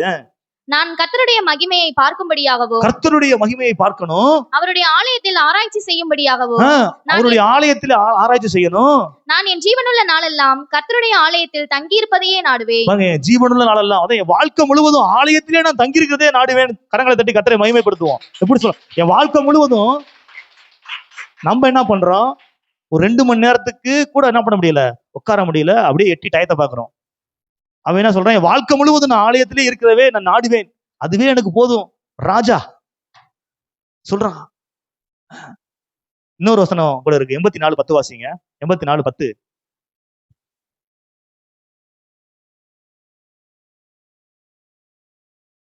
ம் 1000 நாளை பார்க்கிலும் உமது பிரகாரங்களில் செல்லும் ஒரே நாள் நல்லது. 1000 நாள் எனக்கு இருக்குதுங்க, அதெல்லாம் எனக்கு பெருசு கிடையாதுங்க. ஆலயத்துக்கு போற ஒரு நாள் தான் எனக்கு பெருசுன்றா. ஆகாமிய கூடாரங்களில் வாசமாய் இருப்பதை பாருங்க, பார்க்கிலும் ஆகாமிய கூடாரம், the place of entertainment. இப்ப இன்னைக்கு எது ஆகாமிய கூடாரம்? தியேட்டர். இன்னைக்கு எது ஆகாமிய கூடாரம்? டிவி சீரியல்ல உட்காந்துக்கிட்டே இருக்குது. இன்னைக்கு என்ன ஆகாமிய கூடாரம்? மொபைல்ல உட்காந்து ஷார்ட்ஸ் வீடியோ பார்த்துக்கிட்டே இருக்குது, கேம் விளையாண்டுக்கிட்டே இருக்குது. இதுதான் ஒரு என்டர்டைன்மெண்ட்.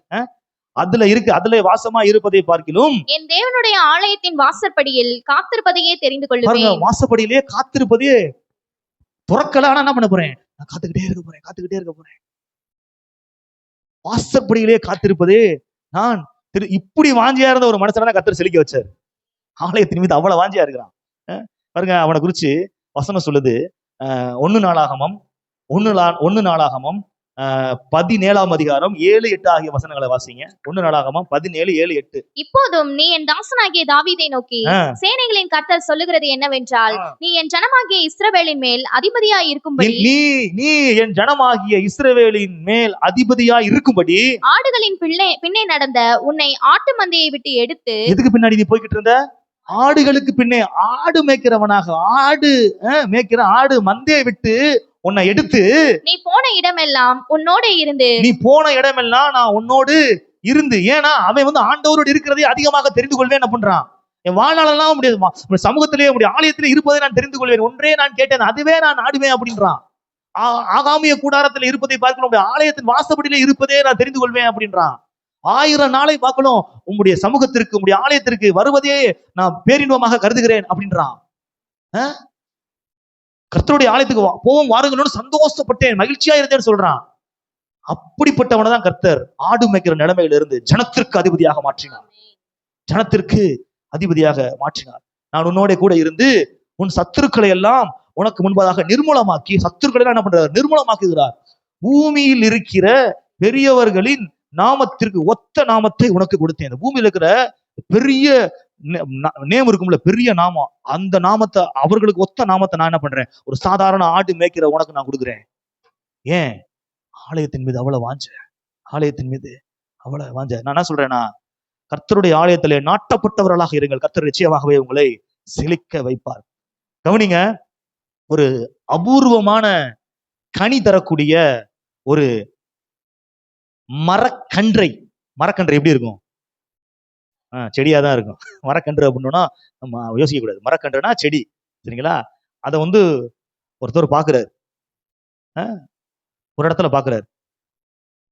பார்த்தா அது எங்க இருக்குதுன்னா, ஆத்தோரத்துல அப்படியே முளைச்சுக்கிட்டு இருக்கு. இந்த பக்கம் திரும்பி பார்த்தா அந்த சைடு ஒரு மலை இருக்குது, மலை பக்கத்துல ஒரு பாறை இருக்குது, அந்த பாறை பக்கத்துல அதே செடி இருக்குது. இப்போ 2 செடியுமே பாக்குறாரு. அந்த அபூர்வமான கனி தரக்கூடிய 2 செடியும் அவர் பாக்குறாரு. பார்த்தா ஆத்தோரத்துல நடப்பட்ட, ஆற்றங்கரை ஓரத்திலே நடப்பட்ட அந்த அந்த மரக்கன்று நல்லா வளர்ந்து செழித்து நிக்குது. அந்த மலை அடிவாரத்திலே பாறை அருகே நடப்பட்ட இருக்கக்கூடிய அந்த மரக்கன்று காய்ந்து போய் இருக்கிறது. உடனே அந்த மனுஷன் என்ன பண்றாருன்னா, அந்த பாறையோரம் இருக்கக்கூடிய அந்த மரக்கன்றை, அந்த செடியை புடுங்கிட்டு கொண்டு வந்து ஆற்றங்கரையிலே நட்டு வைக்கிறார். கொஞ்ச நாளுக்கு அப்புறம் பார்த்தா 2 செடியுமே நல்லா செழித்து மரமாக மாறி அபூர்வமான கனிகளை கொடுக்கக்கூடியதாக மாறிவிட்டது. அப்ப பிரச்சனை மரத்துல இல்ல, இருக்கிற இடத்துல. கரங்களை தட்டி கர்த்தரை மகிமைப்படுத்துவோம். பாருங்க, பலருடைய வாழ்க்கையில வறட்சி, தோல்வி, பலருடைய வாழ்க்கையில வறட்சி, தோல்வி, வெறுமை, நோய்கள், தரித்திரம், இதுல வாழ்ந்துகிட்டு இருக்கிறாங்க பாருங்க. அவங்க கர்த்தருடைய ஆலயத்திலே வந்து நாட்டப்பட்டவர்களாக மாறினார்கள் என்றால், அவர்கள் அந்த ஆற்றங்கரை ஓரத்திலே நடப்பட்ட மரக்கன்றை போல எப்பொழுதுமே செழித்திருப்பார்கள். கர்த்தருடைய ஆலயத்திலே நாட்டப்பட்டவர்கள் செழித்திருப்பார்கள். அடுத்த ஒரு ஆசீர்வாதம், 6வது ஆசீர்வாதம், 2 நாளாகமம் 7ஆம் அதிகாரம், 2 நாளாகமம் 7ஆம் அதிகாரம் 15, 16 வாசிங்க. 16. இந்த ஸ்தலத்திலே செய்யப்படும் ஜெபத்திற்கு என் கண்கள் திறந்தவைகளும் என் செவிகள் கவனிக்கிறவைகளுமாயிருக்கும். என் நாமம் இந்த ஆலயத்தில் என்றென்றைக்கும் இருக்கும்படி நான் இதை தெரிந்து கொண்டு பரிசுத்தப்படுத்தினேன். என் கண்களும் என் இருதயமும் என்னாலும் இங்கே இருக்கும். அல்லேலூயா. கர்த்தருடைய ஆலயம் என்பது ஜெபத்திற்கு பதில் கிடைக்கக்கூடிய இடம். கர்த்தருடைய ஆலயம் என்பது வாக்குத்தத்தம் நிறைவேறக்கூடிய இடம். வாக்குத்தத்தம் கொடுக்கிற இடம் மட்டும் இது கிடையாது, வாக்குத்தத்தம் நிறைவேறுகிற இடமும் இதுதான். ஒரு சில வாக்குத்தத்தங்களை கர்த்தர் நிறைவேற்றி இருக்கிறார் ஆலயத்திலே வைத்து. நான் காமிக்கிறேன், கவனிங்க. இந்த ஆலயத்திலே இந்த ஸ்தலத்திலே செய்யப்படும் ஜெபத்திற்கு என் கண்கள் திறந்தவைகளும் என் செவிகள் கவனிக்கிறதுமாய் இருக்கும். பாருங்க, பல நாட்களுக்கு முன்பதாக ஒருத்தன் ஜெபம் பண்ணிருக்கிறான். ஜெபம் பண்ண ஜெபத்தையே அவன் மறந்துட்டான். இப்ப கர்த்தருடைய ஆலயத்திலே அவன் நிக்கிறான். யாரு? சகரியா. சகரியா நிக்கிறான். அப்ப தூதன் மூலமாக பதில் வருகின்றது. கர்த்தர் கொண்டு வர்றார், பதில கொடுக்கிறார். கர்த்தருடைய பதில தூதன் என்ன பண்றான்? கொடுக்கிறான். ஆலயத்திலே வைத்து அவனுக்கு என்ன கொடுக்குது? என்ன கிடைக்குது? ஜெபத்திற்கான பதில் கிடைக்குது. பண்ண ஜெபத்தை அவனே மறந்துட்டான். ஆனா ஆலயத்திலே வைத்து அவன் ஜெபித்த ஜெபத்திற்கான பதிலை கர்த்தர் தூதன் மூலமாக கொடுக்கிறார். நீங்க படிச்சு பாத்தீங்கன்னா தெரியும். படிச்சிருவோம். 1 சாமுவேல் 1ஆம் அதிகாரம் 1 சாமுவேல் 1ஆம் அதிகாரம் 9 முதல் 11 வரை. சீலோவிலே அவர்கள் புசித்து குடித்த பின்பு அன்னாள் எழுந்திருந்தாள். ஆசாரியனாகிய ஏலி கர்த்தருடைய ஆலயத்தின் வாசல் நிலையண்டையிலே ஒரு ஆசனத்தின் மேல் உட்கார்ந்திருந்தான். அவள் போய் மனம் கசந்து, எங்க போய் மனம் கசந்து அழுதா? தேவாலயத்துல போய் அன்னாள் என்ன பண்றா? மனம் கசந்து அழுது கர்த்தரை நோக்கி விண்ணப்பம் பண்ணி, சேனைகளின் கர்த்தாவே, தேவரீர் உம்முடைய அடியாளின் சிறுமையை கண்ணோக்கி பார்த்து உம்முடைய அடியாளை மறவாமல் நினைந்தருளி உமது அடியாளுக்கு ஒரு ஆண் பிள்ளையை கொடுத்தால் அவன் உயிரோடு இருக்கும் சகல நாளும் நான் அவனை கர்த்தருக்கு ஒப்பு கொடுப்பேன். அவன் தலையின் மேல் சவரகன் கத்தி படுவதில்லை என்று ஒரு பொருத்தனை பண்ணினாள். பாருங்க, அன்னாளுடைய பல நாள் நிந்தை தேவாலயத்திலே அவள் ஜெபிக்கும் பொழுது நிந்தை மாற்றப்பட்டது. சீலோவிலே கர்த்தருடைய ஆலயத்திலே போய் அவள் மனம் கசந்து அழுது ஜெபிக்கிறாள். நீங்க அழுது ஜெபித்து பல இடங்கள்ல பதில் பெறாம போயிருக்கலாம். நீங்க ஆலயத்துல வந்து அழுது ஜெபித்தீர்கள் என்றால் கர்த்தர் நிச்சயமாகவே பதிலை கொடுப்பார். ஏன்னா உங்க பிரயாசத்தை பாக்குறார். பல நாட்கள் அழுது அழுது பதிலை காணாமல் இருக்கிற நீங்கள் ஆலயத்திலே வந்து அழுது ஜெபித்தீர்கள் என்றால் நிச்சயமாகவே பதில் கிடைக்கும். உங்கள் நிந்தை மாறும், உங்களுடைய அவமானம் மாறும், உங்கள் வெட்கம் மாறும், உங்கள் லட்சை மாறும். பாருங்க, பதில் கிடைச்சிருச்சு. இப்ப அன்னாளுக்கு எத்தனை பிள்ளைங்க? 6 பிள்ளைங்க. சாமுவேலோட சேர்த்து 3 குமாரர்கள் 2 குமாரத்திகள். அப்ப ஆலயத்துல வந்து ஜெபிக்கிற ஜெபத்திற்கு கர்த்தர் என்ன பண்றாரு? பதில் கொடுக்க. அதான் ஆலயத்துல வந்து ஜெபிக்கணும்ன்றது. ஆலயத்துல வந்து ஜெபிக்கும் பொழுது அடைக்கப்பட்ட காரியங்கள் திறக்கப்படும். அன்னாளுடைய அடைக்கப்பட்ட கர்ப்பம் திறக்கப்பட்டது. எங்க? ஆலயத்துல வந்து ஜெபிக்கும் பொழுது. அது மட்டும் கிடையாது, அடைக்கப்பட்ட காரியங்கள் திறக்கப்படும். பவுலுடைய அடைக்கப்பட்ட பார்வை திறக்கப்பட்டது. எங்க? ஆலயத்துல. எப்படி தெரியுமா? எடுத்து வாசிங்க, நான் காமிக்கிறேன். அப்போஸ்தலர் 22ஆம் அதிகாரம் 12 முதல் 14 வரை அப்படியே வாசிங்க. அப்பொழுது வேத பிரமாணத்தின் படியே பக்தி உள்ளவனும் அங்கே குடியிருக்கிற சகல யூதராலும் நல்லவன் என்று சாட்சி பெற்றவனுமாகிய அனனியா என்னும் ஒருவன் என்னிடத்தில் வந்து நின்று, சகோதரனாகிய சவுலே, பார்வை அடைவாயாக என்றான். அந்நேரமே நான் பார்வை அடைந்து அவனை ஏறிட்டு பார்த்தேன். உங்களுக்கு தெரியும், பவுல் வந்து எங்க போறான் அப்படின்னா, பிரதான ஆசாரிகளிடத்திலிருந்து நிருபத்தை வாங்கி கொண்டு சீசர்களை துன்பப்படுத்துவதற்கு தமஸ்குக்கு போறான். தமஸ்குக்கு போற வழியில தேவ பிரசன்னம் அவன் மீது இறங்குகிறது. தேவனுடைய வல்லமையினால் அவன் அப்படியே கீழே விழுந்து தாங்க முடியாம தேவ பிரசன்னத்தினால நிக்க முடியாம கீழே விழுந்துடுறான். கண்ணு தெரியாம போயிருது. கண்ணு தெரியாம போனதுனால ஒரு இடத்துல இருக்கிறான். அப்ப கர்த்தர் வந்து அனானியா என்கிற ஒரு நபரை அனுப்புறாரு. அனானியா என்ன பண்றான், பவுல் மேல கையை வச்சு ஜெபிக்கும் பொழுது அவனுடைய கண்ணுல இருந்த செதில்லாம் உளுந்துருச்சு. இப்ப பார்வை அடைஞ்சிட்டான்.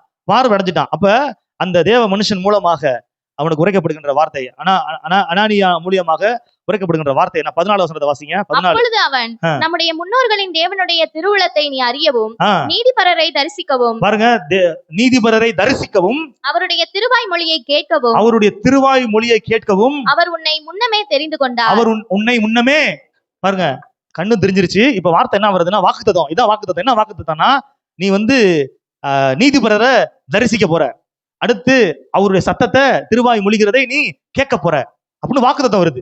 சரிங்களா? இந்த வாக்குத்தத்தம் எங்க நிறைவேறிச்சு தெரியுமா? அப்படி அடுத்த 17 வசனத்தை வாசிங்க. 17 வாசிங்க. பின்பு நான் எருசலேமுக்கு திரும்பி வந்து, பின்பு பவுல் வந்து எங்க போறான்? எருசலேமுக்கு திரும்பி போறான். தேவாலயத்திலே ஜெபம் பண்ணி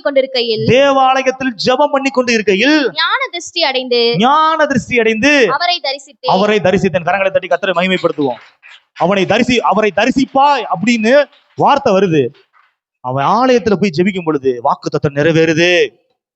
அடுத்து நீங்க அடுத்தடுத்து படிச்சு பாத்தீங்கன்னா ஆண்டவர் பேசுறாரு, சத்தத்தையும் கேட்கிறான். எங்க வச்சு பாருங்க, நான் சொல்றேன், உங்களுக்கு உரைக்கப்பட்ட வாக்குத்தத்தங்கள் நிறைவேறுகின்ற இடம் கர்த்தருடைய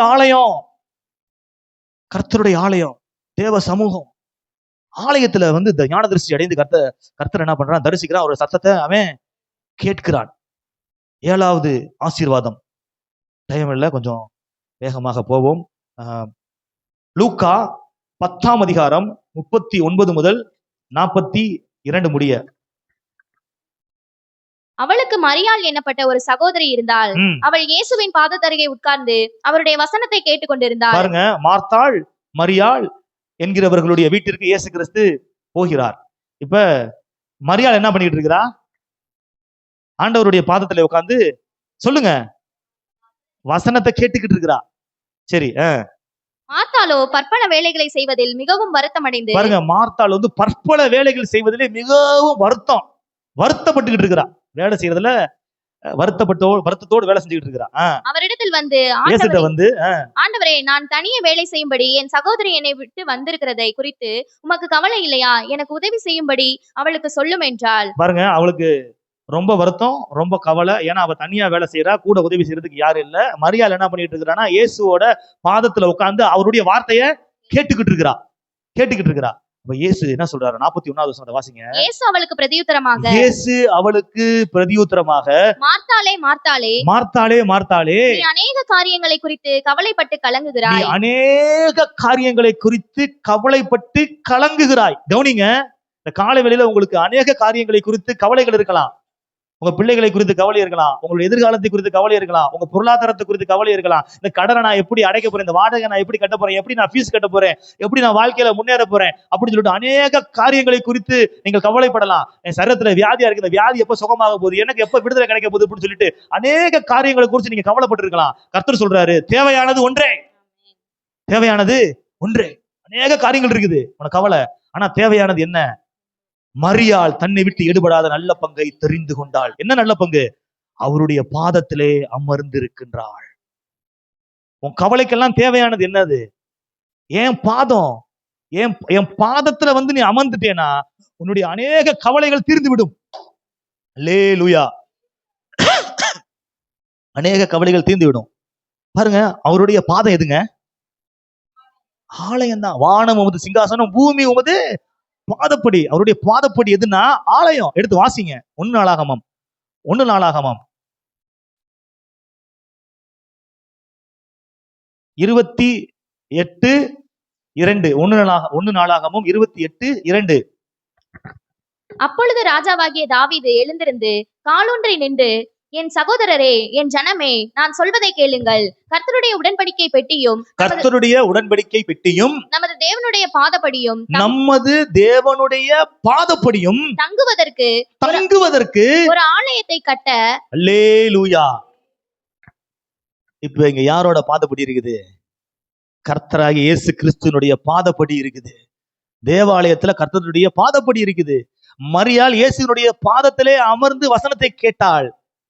இன்னைக்கு நீங்களும் இயேசுவோட பாதத்துல உட்கார்ந்து வசனத்தை கேட்டுக்கிட்டு இருக்கிறீங்க. இப்போ நீங்க ஆலயத்துக்கு வர்றீங்கன்னா எங்க வர்றீங்க? இயேசுவோட பாதத்துக்கு வர்றீங்க. இயேசுவோட பாதத்துக்கு வர்றீங்க. இயேசுவோட பாதத்துக்கு வர்றீங்க. பாருங்க, அநேக காரியங்களை குறித்த கவலைகள் கர்த்தருடைய ஆலயத்திலே நீக்கப்படுகின்றது. சாமுவேல் காலத்துல இஸ்ரவேல் மக்களுக்கு ஒரு பிரச்சனை. பெலிஸ்தியர்கள் ரொம்ப நெருக்கத்தை கொடுக்குறாங்க. அப்ப எல்லாரும் சேர்ந்து கர்த்தருடைய ஆலயத்துக்கு போறாங்க. மிஸ்பா என்கிற இடத்துக்கு போறாங்க. அங்க போய் ஜெபிக்கிறாங்க, பலியிடுறாங்க. அப்ப கர்த்தர் என்ன பண்றாருன்னா, இடியும் மின்னலையும் இடி முழக்கத்தையும் உண்டு பண்ணி பெலிஸ்தியர்களை சிதறடிக்கிறார். அப்போ உங்களுடைய சத்துருக்கள் சிதறடிக்கப்பட வேண்டுமானால் நீங்கள் வர வேண்டிய இடம் கர்த்தருடைய சமூகம், கர்த்தருடைய ஆலயம். அன்னாளுடைய நிந்தை மாறிய இடம் கர்த்தருடைய ஆலயம். அவள் அடைக்கப்பட்ட கர்ப்பம் திறந்த இடம் கர்த்தருடைய ஆலயம். உங்களுடைய வாழ்க்கையில அடைக்கப்பட்ட ஆசீர்வாதங்கள் திறக்கப்பட போகின்ற இடம், திறக்கின்ற அந்த சாவி எங்க இருக்கு? இங்கதான் இருக்கு. இங்க ஜெபிச்சீங்க அப்படின்னா கர்த்தர் நிச்சயமா ஆசீர்வாதங்களை திறப்பார். பாருங்க, ஆரோனுடைய கோல் துளிர்த்தது எங்க இருந்ததுனால? கர்த்தருடைய ஆலயத்துல, கர்த்தருடைய பெட்டிக்கு முன்னாடி இருந்ததுனால ஆரோனுடைய கோல் துளிர்த்தது. நான் சொல்றேன், உங்களுடைய வாழ்க்கை துளிர்க்க வேண்டும் என்றால் கர்த்தருடைய ஆலயத்திலே நீங்கள் அப்படியே இருந்துகிட்டே இருங்க, வசனத்தை கேட்டுக்கிட்டே இருங்க, நாட்டப்பட்டவர்களாக இருங்க, எல்லா நாளும் கலந்து கொள்ளுங்க, சும்மா இருக்க நேரம் ஜெபம் பண்ணிக்கிட்டே இருங்க. உங்க வாழ்க்கை துளிர்க்க ஆரம்பிக்க விடும். உங்க வாழ்க்கை செழிக்க ஆரம்பித்து விடும். துளிர்க்க ஆரம்பிக்கும், செழிக்க ஆரம்பிக்கும்.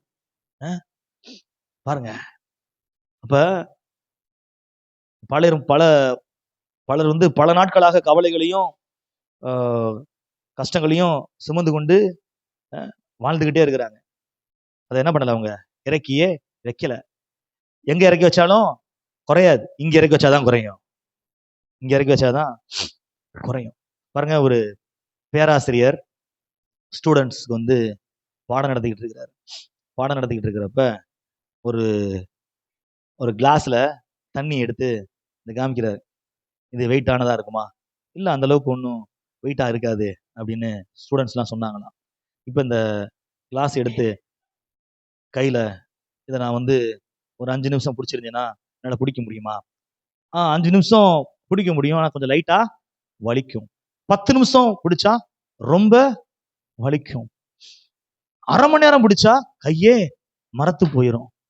2 மணி நேரம் அப்படியே இந்த கிளாஸ் பிடிச்சிட்டு நின்றுட்டே இருந்தா ரத்த ஓட்டம் பாதிக்கப்பட்டு கீழே மயங்கி நீங்க விழுந்துருவீங்க. அப்ப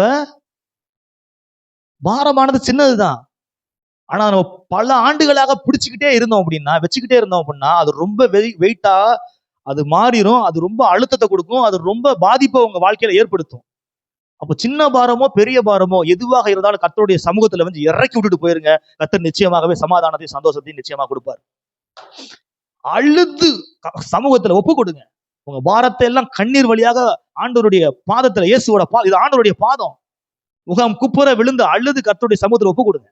நிச்சயமா நான் சொல்றேன், உங்க அடுத்து அந்த பிரச்சனைக்காக நீங்க கண்ணீர் வெடிக்கவே மாட்டீங்க. எந்த பிரச்சனைக்காக கர்த்தருடைய சமூகத்துல, கர்த்தருடைய பாதத்துல அழுது கண்ணீர் விட்டீங்களோ, அடுத்து அந்த பிரச்சனைக்காக கண்ணீர் விட்டு அழுது புலம்பவே மாட்டீங்க. ஏன்னா நான் எக்ஸ்பீரியன்ஸ் சொல்றேன். நிறைய தடவை ஆலயத்துல அழுது நான் புலம்பி இருக்கிறேன். அதுக்கப்புறம் அதற்காக நான் அழுது புலம்பினதே இல்லை. ஏனென்றால் நம்முடைய கண்ணீரை எல்லாம் அவருடைய துருத்தியிலே வைத்திருக்கிறார். இந்த கண்ணீருக்கான பதிலை அவர் நிச்சயமா என்ன பண்ணுவாரு? கொடுப்பார். நிச்சயமாகவே அவர் கொடுப்பார். அடுத்து ஒரு வசனத்தை எடுத்து வாசிங்க. 2 ராஜாக்கள் 19ஆம் அதிகாரம். 2 ராஜாக்கள் 19ஆம் அதிகாரம் 14 முதல் 16 முடிய. எசேக்கியா ஸ்நானாதிபதிகளின் கையிலிருந்து நிருபத்தை வாங்கி வாசித்த பின்பு அவன் கர்த்தரின் ஆலயத்திற்கு போய் அதை கர்த்தருக்கு முன்பாக விரித்து கர்த்தரை நோக்கி, கேருபீன்களின் மத்தியில் வாசம் பண்ணுகிற இஸ்ரவேலின் தேவனாகிய கர்த்தாவே, நீர் ஒருவரே பூமியின் ராஜ்யங்களுக்கெல்லாம் தேவனானவர். நீர் வானத்தையும் பூமியையும் உண்டாக்கினீர். கர்த்தாவே, உமது செவியை சாய்த்து கேளும். கர்த்தாவே, நீர் உமது கண்களை திறந்து பாரும். சனகரிப் ஜீவனுள்ள தேவனை நிந்திக்கும்படிக்கு சொல்லி அனுப்பின வார்த்தைகளை கேளும். பாருங்க, சனகரிப் என்கிற அசீரிய ராஜா ஒரு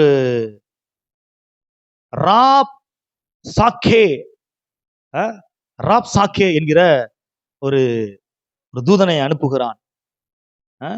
ராப்சாக்கே அவன் நிருபத்தை வாசிக்கிறான். என்ன நிருபத்தை வாசிக்கிறான் அப்படின்னா, சனகரிப் அசீரிய ராஜா உலகத்துல இருக்கிற பல நாடுகளை என்ன பண்ணிட்டாரு? பிடிச்சிட்டாரு. எந்த நாட்டோட ராஜாவும் சனகரிப்புடைய கைக்கு தப்புனதே கிடையாது. அந்த அளவுக்கு ஒரு பயங்கர பராக்கிரமசாலி இந்த அசீரிய ராஜா, அசீரிய சாம்ராஜ்யத்தை ஆளுகின்ற ஒரு பெரிய ராஜா. அஹ் இப்போ வந்து எங்க வந்திருக்கிறாரு? யூதாவை பிடிக்க போறாரு. யூதாவை பிடிக்க போறாரு. நீ என்ன பண்ணிரு? சரணடைஞ்சிரு. இல்லாட்டினா நீங்க தப்புவிக்கவே பட முடியாது. உங்க தேவனை நம்பாத. பல நாடுகள்ல பல தெய்வங்களை வழிபட்டாங்க. அந்த தெய்வங்களால அந்த ராஜாவே அந்த நாட்டு மக்களையும் காப்பாற்ற முடியல. சனகரிப் கையில இருந்து உங்க தேவன் மட்டும் காப்பாத்திடுவாராக்கும்? முடியவே முடியாது. பல நாடுகளை சனகரி பிடிச்சிருக்கிறான். சவால் விடுறான் சத்ரு. சத்ரு என்ன பண்றான்? சவால் விடுறான். இப்ப எசேக்கியா ராஜா என்ன பண்றான்? தேவாலயத்துக்கு போறான். தேவாலயத்துல போய் ஜெபிக்கிறான். கேருபின் மத்தியில் வாசமாயிருக்கிற இஸ்ரவேலின் தேவனாகிய கர்த்தாவே, நீர் ஒருவரே பூமி ராஜ்யங்களுக்கெல்லாம் தேவனவன் அவர். நீர் ஒருவர் தான் பூமியின் ராஜ்யங்களுக்கெல்லாம் தேவனானவர். வானத்தையும் பூமியை உண்டாக்கிறவர்.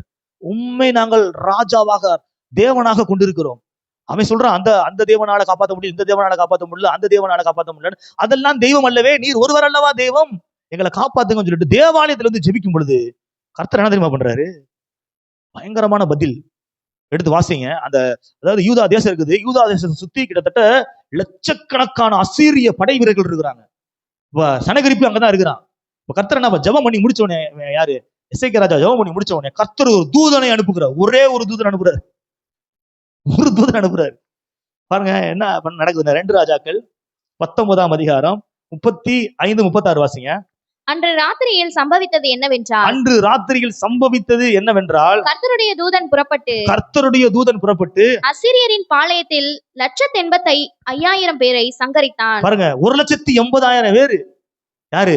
சோல்ஜர்ஸ். யாருக்கு எதிராக வந்திருக்கிறாங்க? தேவனுடைய ஜனங்களுக்கு எதிராக வந்திருக்கிறாங்க. இப்ப தேவனுடைய ஜனத்தின் அதிபதியாக எசேக்கியா ராஜா, யூதர்களின் அதிபதி, யூதர்களுடைய ராஜா எசேக்கியா என்ன பண்றான்? போய் கர்த்தருடைய சமூகத்துல போய் என்ன பண்றான்? முறையிடுகிறான் அல்லது ஜெபிக்கிறான். இப்ப கர்த்தர் என்ன பண்ணா? தூதன் அனுப்புறார். தூதன் என்ன பண்றானா? ஒரு நைட்டு போய் 180,000 வீரர்களை சங்காரம் பண்ண, ஒருத்தன் கூட உயிரோடு இல்ல. வாசிங்க. சங்கரித்தான். அதிகாலமே எழுந்திருக்கும் பொழுது இதோ அவர்கள் எல்லாரும் செத்த பிரேதமாய் கிடந்தார்கள். அப்பொழுது அசீரியா ராஜாவாகிய சனகரிப் பிரயாணப்பட்டு திரும்பி போய் நினிவேயில் இருந்து விட்டான். பாருங்க, திரும்பி போயிட்டான். படையே இல்ல, நம்ம மட்டும் என்ன மிரண்டிருப்பான்ல. கண்ணை முடிச்சு பார்த்தா 180,000, 5 பேர் 10 பேர் 5,000 10,000 180,000 பேர். என்னென்ன பேச்சு பேசுன. என்ன பண்ணிட்டான்? பயந்து ஓடிட்டான். கடைசி பார்த்து அங்க போய் செத்து போயிட்டான். பாருங்க, நான் சொல்றேன், எவ்வளவு பெரிய வல்லமையுள்ள தேவன் தங்குகிற இடம் இது தெரியுமா? நான் சொல்றேன், கர்த்தருடைய சமூகத்துல வந்து நீங்கள் ஜெபிச்சீங்கன்னா சவால் விடுகின்ற சத்துருக்களை கர்த்தர் சங்கரித்து போடுவார், உங்களை ஜெயிக்க வைப்பார். அடுத்து ஒரு சில நேரத்துல நிறைய பிரச்சனைகள் நம்மளை சூழ்ந்து கொள்ளும். ஒரு பிரச்சனை 2 பிரச்சனைனா பரவாயில்ல, எல்லா பிரச்சனையும் ஒன்னா சேர்ந்து அப்படி நிற்கும் போது அதான் ரொம்ப ஒரு கஷ்டமா இருக்கும். பாத்திருக்கீங்களா? எல்லா பிரச்சனை. வண்டி எடுத்தா வண்டி ஸ்டார்ட் ஆகாது, ரீசார்ஜ் பண்ணலாம்னா, பெட்ரோல் பண்ணலாம்னா பையில பணம் இருக்காது, சரி வண்டி உருட்டலாம்னா பலமும் இல்ல, காலில் நேரத்தை அடிபட்டிருக்கு உருட்ட முடியாது, சரி வீட்டுக்கு போலாம்னா கரண்ட் இல்ல. அந்த மாதிரி ஒரு சில பேருக்கு பல பிரச்சனைகள். குடும்பத்துல பிரச்சனை, சமாதானம் இருக்காது, வியாதி என்கிற பிரச்சனை, நெருக்கம், கடன் பிரச்சனை, பல வகையான பற்பல பிரச்சனைகள். இந்த பற்பல பிரச்சனைகளுக்கான தீர்வை கர்த்தருடைய ஆலயத்திலே கர்த்தர் வைத்திருக்கின்றார். ஒரு மனுஷனுக்கு வேதத்துல பார்க்கலாம், அவனுக்கு பிரச்சனை, பல பிரச்சனை. அவன் சொல்றான், என்ன செய்யறதுன்னு எனக்கு தெரியலங்க அப்படின்னு புலம்புறான் கர்த்தருடைய சமூகத்துல. எடுத்து வாசிங்களேன். 2 நாளாகமம் 20ஆம் அதிகாரம் 12வது வசனம். யோசபாத் ராஜா. 2 நாளாகமம் 20ஆம் அதிகாரம் 12வது வசனம். எங்கள் தேவனே, அவர்களை நீர் நியாயம் தீர்க்க மாட்டீரோ? எங்களுக்கு விரோதமாக வந்த இந்த ஏராளமான கூட்டத்திற்கு முன்பாக. பாருங்க, தேவனுடைய ஜனத்திற்கு விரோதமாக ஏராளமான கூட்டம். யார் யார் வந்திருக்கிறானா? அம்மோன் புத்திரர், மோவாபியர், சேயீர் மலை தேசத்தார் என்கிற 3 எதிரிகள் முப்படைகளோடு வந்து சூழ்ந்து நிக்கிறாங்க. ஏராளமான எதிரிகளாக கூட்டத்திற்கு முன்பதாக எங்களால் நிற்க எங்களுக்கு பலன் இல்லை. நாங்கள் செய்ய வேண்டியது என்னதென்று எங்களுக்கு தெரியவில்லை. என்ன செய்யறதுனே தெரியல. ஒரு சில நேரத்தில் இப்படி சூழல் உங்களுக்கு வந்திருக்கும், அப்படித்தானே? சுத்தி பிரச்சனையா நிற்கும் போது என்ன செய்யறதுன்னு தெரியல. ஒரு பிரச்சனைனா சமாளிச்சிருவேன், 2 பிரச்சனைனா கூட நான் சமாளிச்சிருவேன். சுத்தி எல்லா பக்கமும் பிரச்சனை. என்ன செய்யறதுன்னு எனக்கு தெரியல. வீட்டுல சண்டை, வேலையில நிம்மதி இல்ல, வருமானம் இல்ல, சரீரத்துல பலவீனம், கடன்காரவங்க தொல்லை, இப்படி பல வகையில பிள்ளைங்களுடைய வாழ்க்கை சரியில்லை, இப்படி பல ஆங்கிள் எல்லாம் மல்டி டைமென்ஷன்ல பிரச்சனை, அவ்வளவு பிரச்சனை. என்ன செய்வது என்பது எங்களுக்கு தெரியவில்லை. ஆகையால் எங்கள் கண்கள் உம்மையே நோக்கி கொண்டிருக்கிறது என்றார். பாருங்க, என்ன செய்யறது எங்களுக்கு தெரிஞ்சுட்டா சும்மா இருக்கல. ஆகையால் எங்களுடைய கண்கள் உம்மையே நோக்கி கொண்டிருக்கிறது. என்ன செய்யறதுன்னு தெரியலையா? வந்துருங்க. பிரச்சனை நெருக்கம், ரொம்ப கஷ்டம், வந்துருங்க. சமூகத்துல வந்து கர்த்தரை நோக்கி பார்த்து ஜெபம் பண்ண ஆரம்பிங்க. கர்த்தர் ஜெபத்திற்கு என்ன பண்ணுவாரு? பதில் கொடுப்பார். என்ன நடந்துச்சுன்னா, கர்த்தர் ஆலோசனை கொடுக்கிறார் தீர்க்கதரிசி மூலியமாக. பாடல் பாடுகின்ற யூதா கோத்திரத்தை பாடல்களை முன்னாடி நிறுத்து போர்ல அப்படின்னு சொல்லிட்டு அவங்க கர்த்தரை துதிச்சு பாடுறாங்க. என்ன நடக்குது அப்படின்னா, எடுத்து வாசிங்களேன். 2 நாளாகும் 20:22 அவர்கள் அதிகாலமே எழுந்திருந்து 2 நாளாகமும் 20:22 அவர்கள் பாடி துதி செய்ய தொடங்கின போது யூதாவுக்கு விரோதமாய் வந்து பதிவிருந்த அம்மோன் புத்திரரையும் மோவாபியரையும் சேயீர் மலை தேசத்தாரையும் ஒருவருக்கு விரோதமாய் ஒருவரை கர்த்தர் எழும்ப பண்ணினதினால், ஒருவருக்கு விரோதமாய் ஒருவரை கர்த்தர் எழும்ப பண்ணினார். இப்ப யோசபாத் ராஜாவால நினைச்சா அது முடியாது, எந்த மனுஷனாலையும் முடியாது, கர்த்தராலதான் முடியும். ஒரு சில பிரச்சனைகள் உங்களால தீர்க்க முடியாது, பதில் கிடையாது. நீங்க கர்த்தருடைய சமூகத்துக்கு வந்தீங்கன்னா பதில பெற்று கொண்டு போவீங்க. அப்படிப்பட்ட பிரச்சனை. இப்ப கர்த்தர் என்ன பண்றாருன்னா, அவர்களுக்குள்ளே கலகத்தை மூட்டி விடுகிறார். எதிரிகளே தங்களுக்குள்ளே வெட்டுண்டு என்ன பண்ணிட்டாங்க? மடிந்து போய் விட்டார்கள். எதனால நடந்துச்சுன்னா, யோசபாத் கர்த்தருடைய சமூகத்திலே வந்து ஜெபித்தானே. என்ன செய்யறதுன்னு தெரியல ஆண்டவர், எப்படி இந்த பிரச்சனை நான் மேற்கொள்ள போறது எனக்கு தெரியல ஆண்டவர், உண்மையே நோக்கி பார்த்து கொண்டிருக்கிறேன் அப்படின்னு சொல்லும் போது கர்த்தர் ஆலோசனை கொடுக்கிறார். அவன் அதை எஸ்டாப்ளிஷ் பண்றான், ஜெயிக்கிறான்.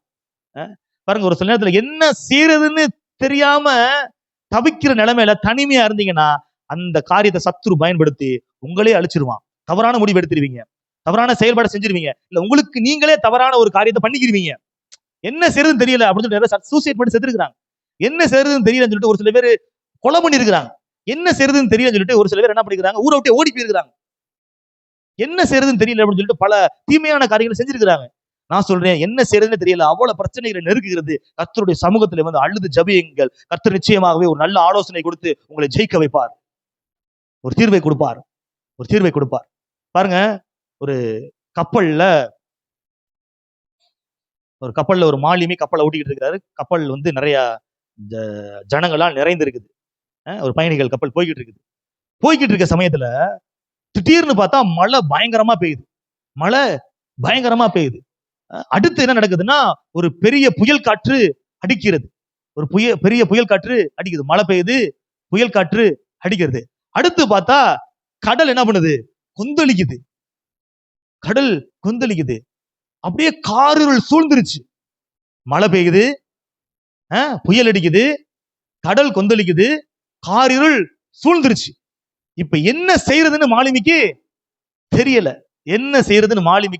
தெரியல. அப்ப அப்படியே ஜெபிச்சுக்கிட்டே இருக்கும் பொழுது தூரத்துல இருந்து ஒரு ஒளி அப்படியே தெரியுது. என்னன்னு பார்த்தா அதுதான் கலங்கரை விளக்கம். இப்ப அவன் வந்து எதையுமே யோசிக்கல, எதையுமே பார்க்கல. கஷ்டப்பட்டு எப்படியாச்சும் இந்த கப்பலை இயக்கி இந்த கலங்கரை விளக்கத்துக்கு நேரா வண்டியை செலுத்துறான். சுத்தி முத்தி எங்கேயும் போல, நேரா அந்த கலங்கரை விளக்கத்துக்கு கப்பலை என்ன பண்றான்? கொண்டு போய் கரை சேர்த்துட்டான். அவ்வளவு பிரச்சனை இருந்து அவன் தப்பிப்பதற்கு ஒரு ஒளி அவனுக்கு வந்து வழிகாட்டியது. அந்த ஒளி கர்த்தராகிய இயேசு கிறிஸ்து. அந்த கலங்கரை விளக்கம் சபை, தேவனுடைய ஆலயம். நான் சொல்றேன், எவ்வளவு பெரிய பிரச்சனைகள், எவ்வளவு பெரிய போராட்டங்கள், நெருக்கங்கள் இருந்தாலும் ஆலயத்திற்கு வந்துருங்க. கிறிஸ்துவாகிய ஒளி உங்களுக்கு வழிகாட்டுகிறார். அவர் உங்களை அழைக்கிறார், ஆலயத்துக்கு அழைக்கிறார். அவர் உங்களை பிரச்சனையிலிருந்து நிச்சயமாக என்ன பண்ணுவாரு? விடுதலையாக்குவார். நிச்சயமாகவே என்ன பண்ணுவாரு? விடுதலை ஆக்குவார். அடுத்து கடைசியாக ஒரு ஆசீர்வாதத்தை வாசித்து நாம் நிறைவு செய்வோம். மல்கியா 3ஆம் அதிகாரம் 10-11 ஆகிய வசனங்களை வாசிக்கும். என் ஆலயத்தில் ஆகாரம் உண்டாயிருக்கும்படி தசம பாகங்களை எல்லாம் பண்டசாலையிலே கொண்டு வாருங்கள். தசம பாகங்களை எல்லாம் பண்டசாலையிலே கொண்டு வாருங்கள். அப்பொழுது நான் வானத்தின் பலகணிகளை திறந்து இடங்கொள்ளாமல் போக மட்டும் உங்கள் மேல் ஆசீர்வாதத்தை வருஷிக்க மாட்டேனோ என்று அதனால் என்னை சோதித்து பாருங்கள் என்று சேனைகளின் கர்த்தர் சொல்லுகிறார். பூமியின் கண்ணியை பட்சித்து போடுகிறவைகளை உங்கள் நிமித்தம் கண்டிப்பேன். ஆ. அவைகள் உங்கள் நிலத்தின் பலனை அளிப்பதில்லை. அவைகள் உங்கள் நிலத்தின் பலனை அழிப்பதில்லை. அழிப்பதுன்னா அழிச்சு ஒழிப்பது, இல்லாமல் போக பண்ணுவது இல்லை.